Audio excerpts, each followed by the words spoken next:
So as usual, for my swatches, I will be applying them over a very light layer of eyeshadow primer, and I'm using my Urban Decay eyeshadow primer potion. This is just the original version, and I'll be using my Kat Von D Shade and Light eyeshadow brush for this. I will be using the stiffer side of the brush. And to clean my brush after each swatch, I simply swipe it against a dry, clean hand towel. Now the eyeshadows in the Lorac Mega PRO 3 palette do not have shade descriptions, but the names of the eyeshadows kind of give away what the shade is actually intended to be. So we'll go off the names and then my sharp artistic eye and great shade descriptions, right?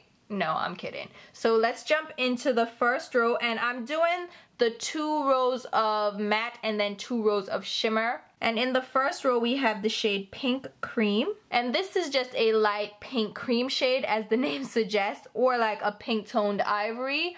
Nice color payoff. Then we have the shade Tan. This one I would describe as a light pinky brown shade. Then we have Pecan.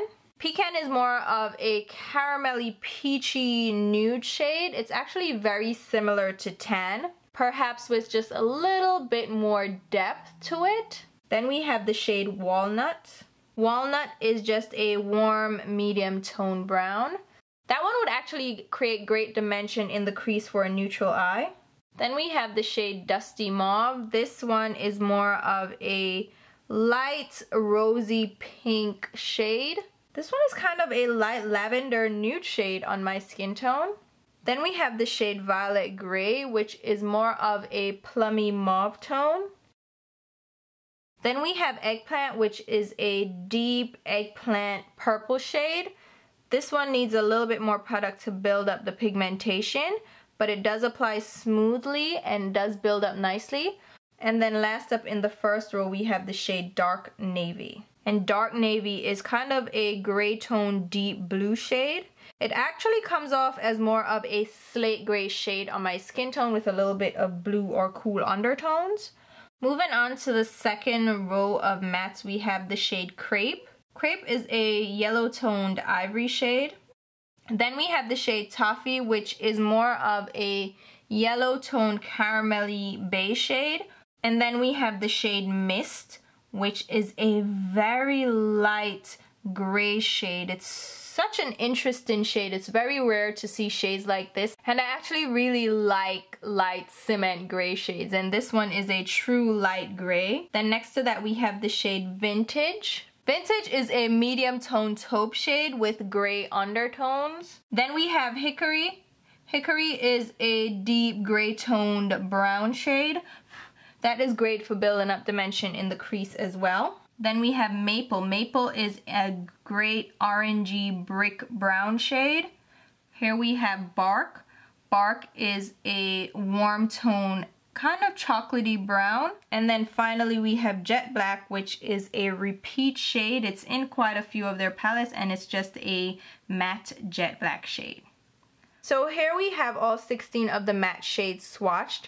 You have a lot of medium tone shades here that'll be great to use for blending and transition shades in the crease.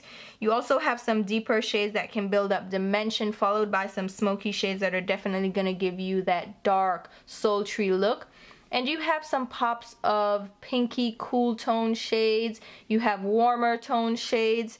This is just a nice selection, and I'm glad that there are only really 3 light shades here that can be used as highlight shades, as all over lid shades. It can be used on lighter skin for transition shades. And then you have a few medium tone shades here for transition in the crease. Overall, all of these applied smoothly. They built up nicely without getting patchy. Moving on to the third and fourth rows, which have the shimmer shades. We're going to start out with the shade Snow, which is just an icy light white shade. This one is a beautiful icy white with great pigmentation, and it's really metallic, as you can see. It even comes off a little bit silvery on my skin tone because it's so metallic. Really beautiful shade for an inner tear duct highlight. Next we have the shade Cabo, which is a beautiful peachy champagne shade with great color payoff again, and this one is really shiny as well. Then next to that we have the shade Cider, which is a beautiful amber bronze shade. It's a bold orangey golden bronze shade. And then we have the shade Bellini, which is an orangey toned champagne shade. Bellini is actually a fitting shade name for this because Bellinis are peach champagne, and this is so beautiful for an all over lid shade. Then we have the shade Brown Sugar. Brown Sugar is a golden bronze shade. Great color payoff again.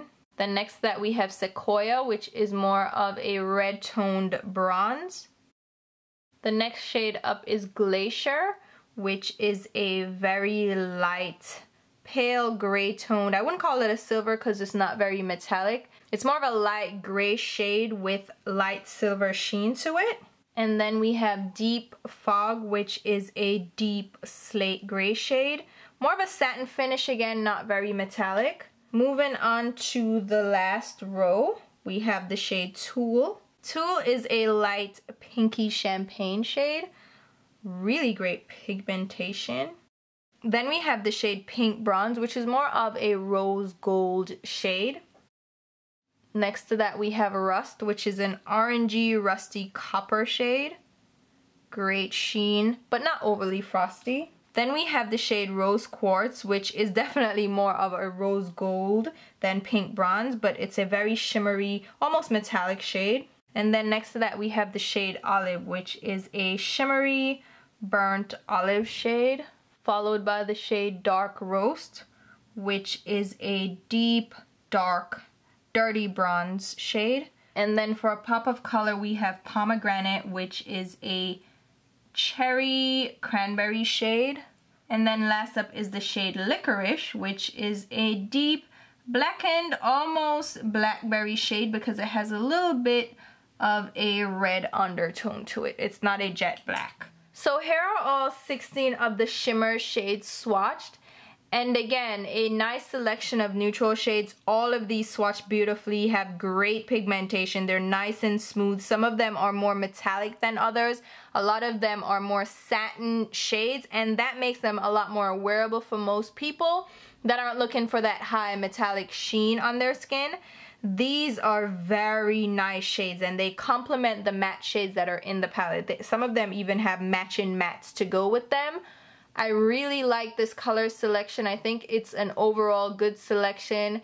It's a good palette just for a bunch of different looks. You have some pops of color, you have a nice olive green, you have some smoky shades, and some great bronze colors that are more yellow. You have more red tones, you have just a regular bronze. I think these are just a nice selection of shimmer shades.